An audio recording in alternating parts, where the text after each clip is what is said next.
And so with that, social media, I think, is one of the biggest opportunities. Well, people don't care about my story. That's not true. One of our personal values is to leave people situations better than we found them. I'm David, one of the co-founders of Jumpstart Go, who runs the marketing for insurance agents group. The big mission and vision is we want to help 10,000 insurance agents do over 10,000 a month in commissions for a $1.2 billion economic impact a year. Just direct economic impact, not even on the insureds and their families, their staff, everything there as well.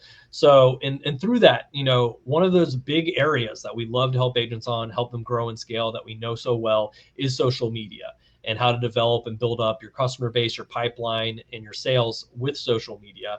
And we've done, I think Elle just ran these, about 2.6 million through social media. We know how it works. We're very good at teaching it. We're very good at helping agents leverage that.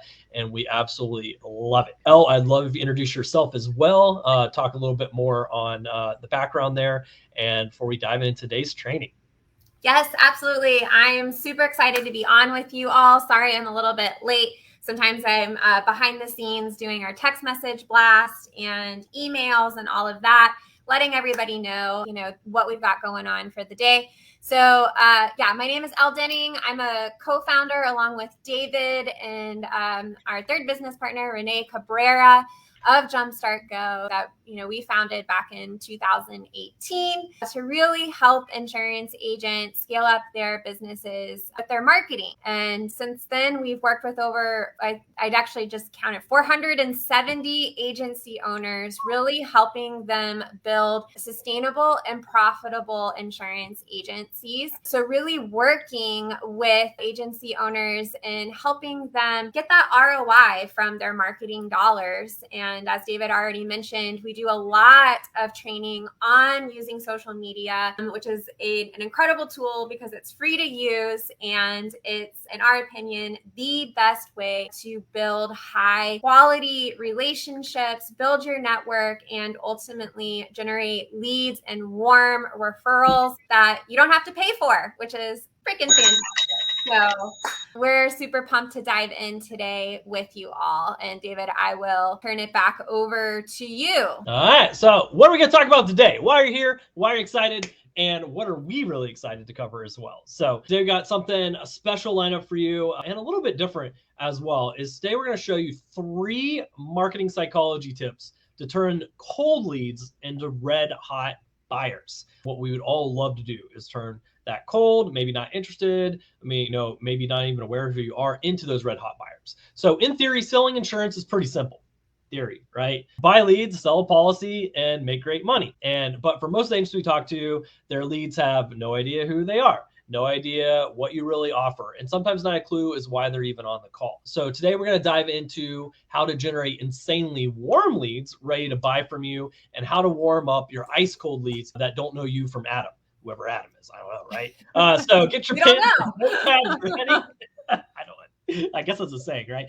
Get your pens and notepads ready as we get ready to dive in. First tip is to show up as a real person. Now, what does that mean? Elle, I would love to dive into this, on that authenticity, on showing up as a real person. And how does that help? Yes, I love it. So the way that we've kind of structured this training is we're going to be we're taking an approach as far as talking about psychology tips. So when I was thinking about this and, what to talk to you all about today, one of the things that I was thinking about was that let's first talk about like buying leads, purchasing leads, and dialing through that leads list. And one of the big mistakes that we see agents make, when they're dialing through their leads, is that they really kind of make this assumption that, the prospect has requested information, and that simply because they filled out a form online or they requested the information, that they're going to be expecting your call, they're going to know who you are, and that there's going to be,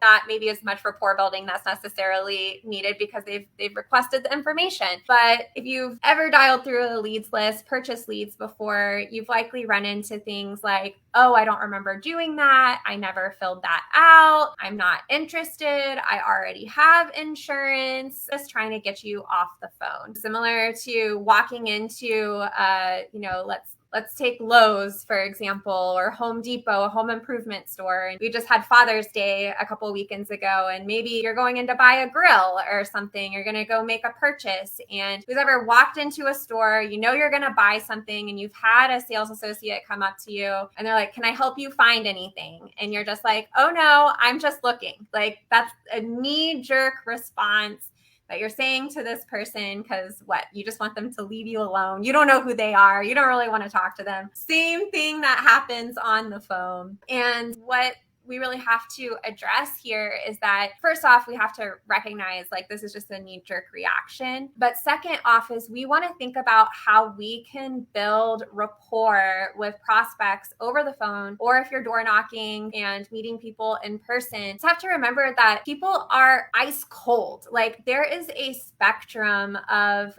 trust and rapport that's built that it happens through connection and happens through people relating to you because they see you not just as the sales associate that's coming up and doing their job, asking if you need help, not just the person that's responding to, information that they requested online. You're a real person.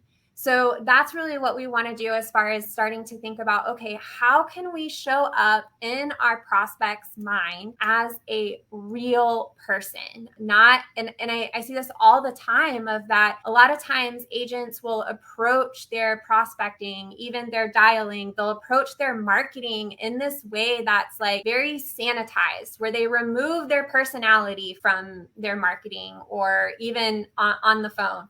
One of the things I love listening to David when he's calling leads or he's working the phone, because he really allows his personality to come through. David's funny. He likes things to be lighthearted. He's a little bit goofy. And he brings that personality to his phone calls and also to his marketing. If you guys follow us on social media, you've probably seen David doing some funny TikTok dances or wearing his crown, wearing reindeer ears, all kinds of things. So we're going to be talking a lot about this throughout this presentation. Yeah, I got a keeper. I don't know who said that, but 100%. I absolutely do. That's right. That's right. Keeper. But you really want to be thinking about how you can humanize yourself. Yes, there are the reindeer antlers. Okay, David. David is a rock star. I agree. Having a conversation with a friend. Yes, think about that. So whether that's you're calling leads or you're creating content for your marketing, you're sending out an email blast to your list, think about how you can show up as a real person, how you can humanize yourself, how you can be authentic. 86% of consumers cite authenticity as a key factor when deciding what brands they like and support. So that authenticity, being genuine, making connections with people, whether that's maybe if you're on the phone with them and you're confirming information to keep them on the phone, but maybe you're stopping and having a conversation about what city they're living in. If you're confirming that piece of information, ask them, how long have they been there? What made them move there originally? Starting to think about how you can make a real connection and relate to them. So David, I know that was kind of a little bit of a monologue there that I went on. So I'd love for you to share kind of your experience and thoughts on this and what that means to really show up as a person and to humanize your brand, your marketing, and your sales process. I mean, at the end of the day, people buy from people and they buy from people they know, like, and trust, right? We've heard that. I mean, people buy from people and people buy from people they know, like, and trust. And so building that up also makes the sales that much easier. If you're reaching out to someone that you maybe already know or familiar with, you already have some trust with, or you see them as an authority, you're much more likely to do business with that person. That person is much more likely to have a very solid conversation. You have the time to talk through everything with you and guide you through that, versus someone that does not know exactly who you are at all and maybe had low intent in the first place. And so that's what we're talking about here, is how do I come across as me, and how do I warm my prospects, my audience up to do business with me or refer me, or there's a ton of ways to help me too, right? I think most people get stuck on just finding the customer instead of building up their tribe, their audience, whether that's customers, whether that's referral partners, whether that's colleagues. There's a lot of opportunity, and we want to warm all of that up, right? The more of a tribe we have, the more impact we have, the easier, more referrals we have, and the more we can do business there. And so that authenticity is key, because people can tell when you're not being authentic. And also, it's not that fun not to be authentic, right? You want to be yourself. And with that, it does two things. It both attracts the people that you want to do business with you and that like who you authentically are, and connect with you in that way. And it repels those that you wouldn't want to do business with, that wouldn't get along with you. And, and that would just be a pain to work with as well. And so we both want to attract the right audience. So we want to repel the audience that's not a fit for us. Maybe they're fit for someone else, and that's fine. There's plenty of people that have a need and need that help as well. And so what we're talking about here is like one of the best ways to both come across authentic, build up that trust and that authority, and nurture that audience to warm them warmer and warmer to hot and wanting to work with you, refer business to you, or to share what you're doing as well. And so with that, social media, I think, is one of the biggest opportunities there. And that's where this applies to your marketing. As you reach more and more people with your social media marketing efforts, when people first encounter your content, they're cold. They don't know anything about you. So when people come across you on social, they're coming out of the blue. And this is their chance to get to know who you are and why they should pay attention, why they should follow, why they should watch, and to build that trust and that knowledge with you, whether that is through a post you made or in a Facebook group. There's a lot of ways to connect through social, but social media is the perfect way to first make that initial connection and then to build this up. So through your social media content, you'll want to create content that showcases the value of your business. And how you do that? You do that by telling stories. People connect with stories. Stories capture interest. That's why people love books. They love movies. They love anything that captures them, and if you're just telling people facts, it doesn't come across as powerfully as a story. And that's where we want to use stories. We want to capture our audience's attention, where we want them to get to know. Personal stories and anecdotes are perfect. That's a great way to connect and to build trust and to come across with who you are and connect with them as well. So, Elle, what are some other ways that they can come across and show the case the value of their business in social? Yeah, so specifically when we're thinking about in your marketing content, you want to share your mission and vision. So this is something that it can be very inspirational to people around you, and to share, like, for example, why you even got into insurance to begin with. That can be a great story to tell, and it's a way for people to start connecting with you in your business journey. It's also a really great way to like rally support around you, that, especially if you're newer in the insurance space, maybe you're just getting started with your agency. This is a fantastic time to share people, why insurance? Why did you choose that? Every single agent that we've worked with has some sort of story of why they're in the industry. Something, happened, or they met somebody and they saw the opportunity and they saw the ability to transform their lives through the vehicle of insurance while making an impact. Every single person has an impactful story that's going to resonate with your audience. The problem is that we typically find, we think, oh, people don't care about my story. That's not true. People do care. There's a reason why people spend hours and hours and hours on social media scrolling, is because they're interested in other people's lives. They're interested in the stories that they're telling. So this is going to be one of the number one ways that you can start to create that authenticity and start creating, yes, that fan club, Joe, exactly. That fan club that will rally around you and, be inspired by your story as well. Love it. I also really recommend, as far as when you're thinking about showing up as a person in your marketing and your sales process, is to define what your values are. Like, we all live our lives according to a set of personal values. I encourage each and every one of you to spend some time thinking about what your business values are in your organization. Typically, that's going to be an extension of your personal values, and thinking about how you can start sharing these topics on social media, because again, you're going to attract people that relate to those values. So things like family, faith, your community, and like being active in your community, helping others. Like, one of David and I, one of our personal values is to leave people situations better than we found them. Like that is a value that we live out in our lives, that we live out in our business, and hopefully comes through in our marketing content. It's definitely our intention that it does, as well as, you know, being transparent or being authentic, being genuine. What are the things that are important to you? And if somebody looked through your social media feed, could they determine what those values are? Joe is a fantastic example of somebody that I can clearly see what his values are through his social media content that he shares. He's sharing photos of his family. He's also celebrating people all of the time, recognizing people on his team, how agents are winning, agency owners are winning, how clients are getting what they need and being helped and taken care of. So you can tell the type of person that he is simply by scrolling his social media feeds and the values that he holds.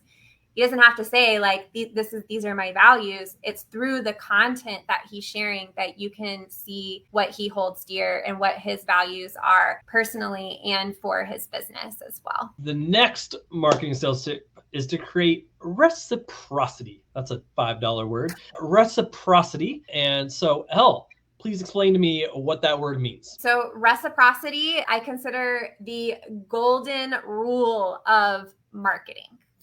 Truly. And so I like to think about this as, well, the idea of it in psychology or marketing or whatever is that when you do something for somebody or you give something to somebody, then now they are more likely to reciprocate that and to return the favor, if you will. So and David and I talk all the time, like in our marketing content, about leading with value, providing value.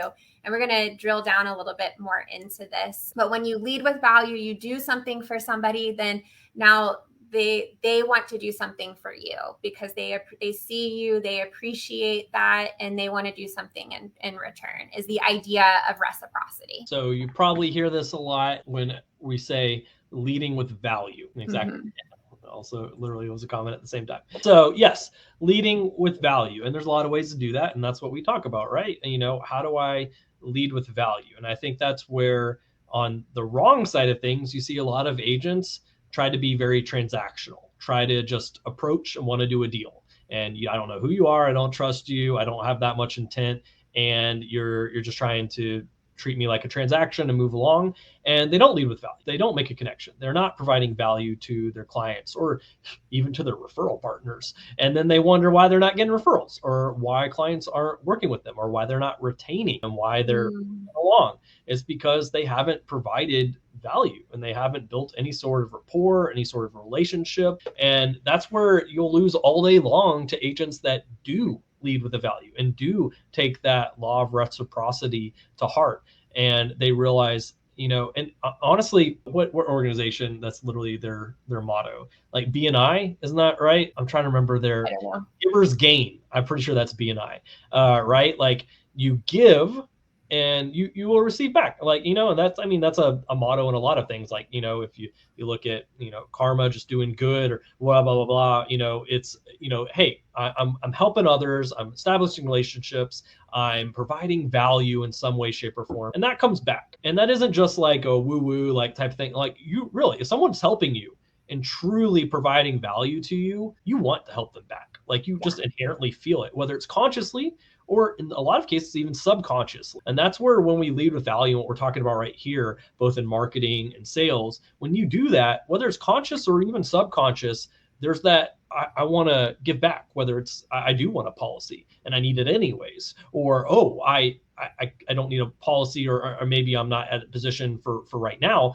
but and you know what? I'd love to connect with my neighbor who probably does need that help. Let me reciprocate in some way. Or, you know what? I don't have really someone to send you right now or need a policy right now, but I'm happy to share these social posts and things you're doing and spread the word and help be a part of your tribe because I really like you and you've provided value to me. And that's the law of reciprocity. It isn't just like, hey, let me give you something and I want something right back. You know, that's different. That's not the same thing. It's giving value and help without that necessarily immediate expectation, but also knowing like it is going to work. So, and that's really part of it too. Dive into that. Okay, Elle? Yeah. And so I really like to think about this. And this is a concept in digital marketing that we learned kind of early on in our marketing careers that has really guided us. But you think about it, we call it the goodwill bank. And so in your marketing, you want to think about like you are building all of this goodwill with your audience, with the people that you're connecting with on social media, people that you're connecting with in person. You build goodwill when, you're helping potential clients, prospects, if, you are dialing leads, you are calling leads. So we want to think about that. We want to be constantly depositing into the goodwill bank. So with your marketing, for example, you don't want to just like keep like taking and taking and taking from the goodwill bank, because eventually the bank's you're gonna take too many withdrawals and it's gonna go negative, and you're not gonna have anything else to take, or so we want to think about creating these deposits in the goodwill bank, which are including sharing valuable content that your audience cares about. The piece that your audience cares about is a really important part of that, because sometimes things that we think are important or valuable are not always what our audience thinks is valuable. Or it's not exactly what they care about. Going back again to being that authentic, genuine person and showing up as a real human, telling stories that people find exciting, engaging, inspiring, funny. All of those things, those are all types of value that you're providing to your audience. Showing genuine interest in your audience. And the way that you do this is by interacting with them, by commenting on their post, by reaching out to them and engaging with them in direct message, just to engage with them, not because you necessarily want something in return, but simply because you're showing a genuine interest in their lives, how they're doing. If they're business owners, you're checking in with them to see how business is going. Doing educational content. So really educating your audience is a way to put deposits into the goodwill bank. For your existing clients, doing things like annual reviews is a fantastic way to put deposits into the goodwill bank. And providing excellent service, helping clients resolve things quickly, answering questions quickly for them. All of these things are things that you put deposits into the goodwill bank. Now, when we start talking about withdrawals, these are going to be more of the post, and this is kind of the area that we see agents also kind of miss on this is like, you want to provide value and you want to walk this line of, okay, well, now we've deposited goodwill. Now we're going to make an ask of our audience. And that could be from, maybe you are inviting them to attend a presentation that you're doing, to get a quote with you, to send you referrals. Those are all things now where you're calling them to action and you're making a withdrawal out of the goodwill bank. So we always want to make sure that there's more goodwill in the marketing bank so that we can make those withdrawals. Those goodwill overdraft fees are awful, guys. So yeah. you don't want those. So. You can also do this in your sales call as well. I know I've had a lot of calls where I've spent a significant amount of time with people and have really made genuine connections with them, connected with them. Some people like to give you their entire life story. They just want somebody to listen to them. They just want to make that connection. That's another example of providing that goodwill through that sales process, is, just being that person that is actually listening and genuinely interested in having conversation with people. All right, David, anything else you want to talk about the goodwill bank or the law of reciprocity? No, I mean, for us, like that's a factor in everything that we do, because we realize that if you're not providing value, if you're not giving to your audience, your customers, your prospects, then you're not really building that relationship. And at the end of the day, it comes down to relationships. I know we're talking about these ways to connect and these ways to warm people up, but it all still comes down to relationships. And no one wants to be a part of a relationship they feel is super one way. And like there's nothing coming back. We've all had that friend, right? Or ever that, it's all one way. And you're like, you know what? I don't think I really like this anymore. And so, we don't want to be that as the agent, right? We want to build the relationships. We want to provide that value, and that value sometimes can be, intangible. I mean, I think most of it's probably intangible in the fact of like just calling even to check in on clients and touch base and see how they're doing, just, hey, want to touch base. I know most agents don't touch base with their agents at all. And so I would love to touch base and see how you're doing, whether it's, hey, so there's been a birth in the family, there's been a wedding, there's been something going on. Hey, let me send a congratulations. Let me check in on them. Just even the happy birthdays.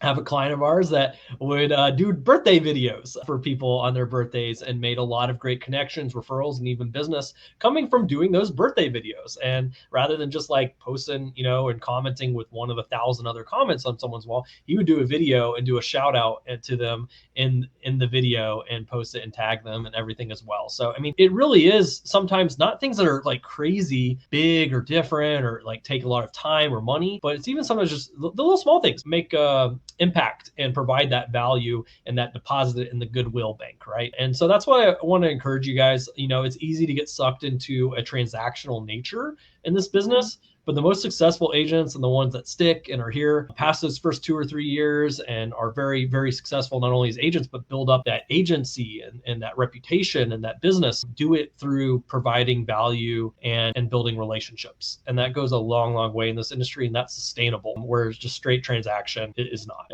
That's my opinion. So agreed, 100%. Relationships is where it's at. And you said the word sustainable. I think, we definitely you can get a business started on just and this is what we teach, you can get a business started with, purchasing leads and keeping things that are just like leads in, making sales. But as you build business, and, one of the ways that we really love helping our clients is helping them build these relationships in their networks as well as through social media. So kind of taking out, while purchasing leads, optimizing the sales process is still part of having a diversified pipeline. How can, you really use those relationships, build those relationships to build a sustainable foundation that will last your business, the lifetime of your business and potentially even beyond. That's right. People do business with people. And now we're going to talk about the third tip that we wanted to share with you guys on helping warm up those leads, taking them from, again, we're thinking about ways that we can take cold leads, cold audience that we're connecting with on social media through our marketing efforts, and warm them up. That's the goal here. So David, you look like you wanted to say. I was going to say being transactional and focused on that will make you money. The providing the value and building that relationship will keep that money. So, I like that. It's easy to wheel and deal transactions, but then it's very difficult to keep the money and to truly build and scale from there. And I think that's where, there's a lot of maybe training on sales and closing deals, and then not as much on how do I build off of this and how do I increase my profitability by referrals and cross sells and lifetime value and relationships or ever, because that's harder to teach and it takes time and it's not immediate or ever, but that's what keeps you the money and builds the business. So hopefully that makes sense, guys. We don't want to just make money today for it to be gone tomorrow. We want to keep that. We want to scale that. We want to grow that. You guys got into insurance to build business and help people, not to make some money and that be gone and then leave to go do something else. So hopefully that makes sense, guys. Perfect. So the last tip for today, and we got, once again, a lot of other stuff for you guys, but the last tip that we'll give is don't overwhelm. What does that mean? Don't overwhelm. I know I get overwhelmed some days, but tell me, what does don't overwhelm in regards to the prospects mean? Yes. Okay. So we see this happen all the time, either in the sales process or in marketing, where agents just give too many options. They feel like they're, helping to educate, or they're like, oh, they don't want to be pushy or anything to people, but because they know so much, and all of you are great at knowing your products. A lot of you, have many products that many things about, that you can provide many solutions to. But what we see agents focus on a lot is that especially in their marketing of like, well, I can help everybody. I can, especially if you have multiple lines, multiple products, well, I can help anybody, all age ranges. So, but what that does is it actually overwhelms and confuses and causes people to shut down. So I'll tell a personal story about this. Like when David and I first got started in running our business and we were doing websites, logos, videos, marketing for small businesses, we would have companies that would hire us for logo design, and I would present multiple options for logo design, anywhere from 3 to 5 options. And I would also talk the client through about how there are different options kind of even within the options. But what I realized is that clients would just kind of shut down with all of the options because it was just too much. And at the end of the day, they're like, well, you're the graphic designer. You're the person that I hired. Like, just tell me what I should choose. So as we progressed, I started really limiting the options that I would present to clients, keeping it down to 2 to 3 options max. And so we want to think about how we can do this inside of our marketing, also with our sales. So if you're presenting more than 3 options in a sales presentation, it's too much. And it's actually called the Hicks Law, which is a principle that has correlated that the more options that you're giving someone it's going to increase the amount of time that it's going to take somebody to make a decision. So in our minds, we're thinking, oh, we're providing them with all this information and all of these options that they can choose from. You're actually doing a disservice to that prospect, to that potential client, because you're overwhelming them with too many options. I know, I've been there, I've done it. You can learn from my mistake in that you'll find that prospects are much quicker to make decisions in your sales calls if you're doing a presentation, when you're limiting the options that they can choose from. And then this is also true in your marketing, that you do want your marketing to be focused around 2 to 3 what we call core ideas or core drums. And again, we think like, oh my gosh, people are going to get so tired about me talking about how to get out of debt. People are going to get, so tired of me talking about, the making a decision as far as their home insurance or their auto insurance, or people are going to get so tired of me talking about, the importance of self-employed people and exploring their options as far as their health insurance. But the idea here is that they're actually not, because we have such little attention spans with marketing, that the more consistent, straightforward that you can be with your concepts and your core drums, the more likely it is that people are going to start associating you with that thing that you do. And so it's really, really important to not market and think about all of these different things, but to really hone in on the 2 to 3 things that you're an expert in, the 2 to 3 things that you really want to educate people on. And then the idea is that you're going to beat that drum over and over and over and over again in your marketing. I love it. So, wanted to hop on that and just kind of follow that up with, we don't want unlimited options. I think that's where a lot of people, we like to think something's like custom and tailored to us and personable to us, but that doesn't mean we want a million different options. We just want the best option. And particularly if it's something we're not an expert in or know as much about, that's where we want someone that we trust to just give us the answer, right? Like, we don't want like a 50,000 page paper on the pros and cons of different choices or whatever.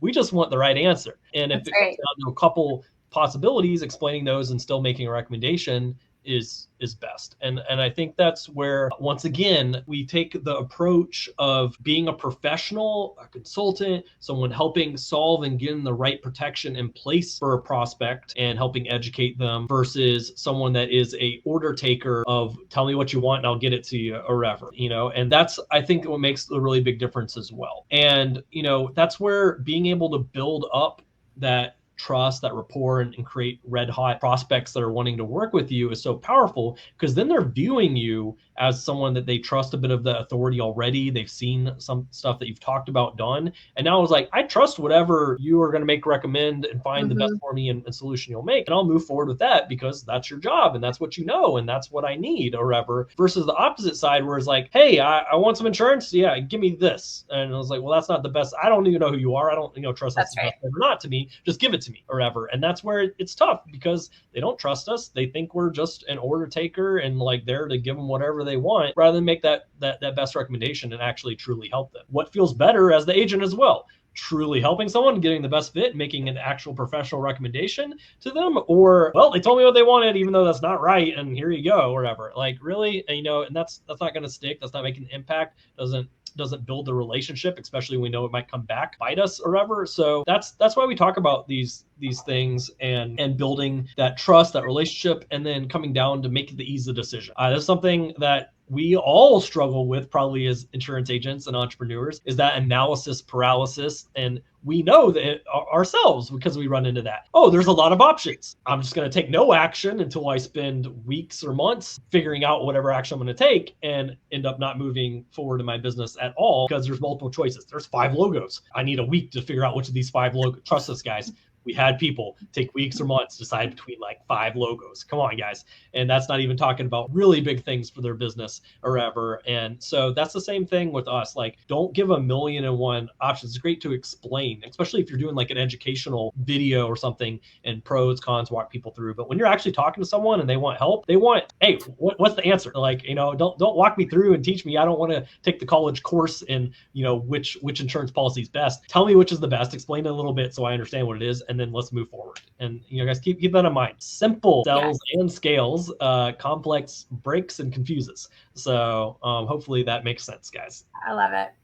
Yeah. So, and I wanted to share a little bit of a pro tip here for marketing when you're thinking about this concept. So you really want to narrow it down to about 3 core things that you talk about on your social media or your marketing.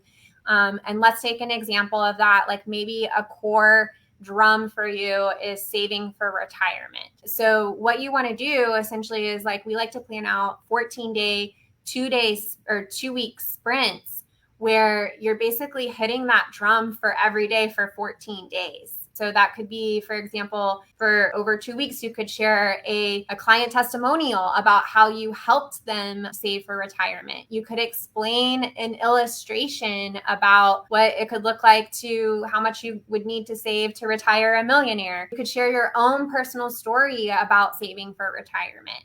You could share your mission to help people to save for retirement. And then you can invite people to reach out to you for a consultation to review their current retirement savings. So I just kind of, rattled off some ideas there, but really starting to think about how you can create your content in such a way so that you're reinforcing these concepts with people over, 2 weeks at a time. So they're seeing this message over and over and over again.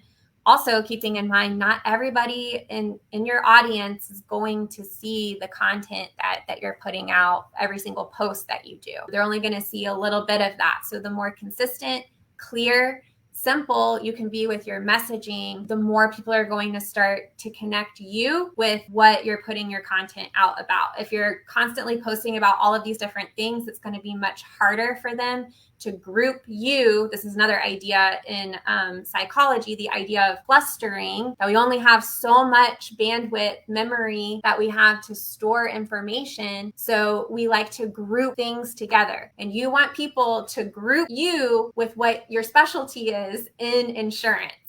So you want a grouping to happen of, if you're talking about saving for retirement all the time, when they think, oh man, I probably need to start saving for retirement or have a plan in place, you want your name to be synonymous with that. Love it. Commercial trucking. That's what he built up. It was known for initially. Now it's for a lot of things, but that's where I see the agents that are most successful, especially initially growing a scale.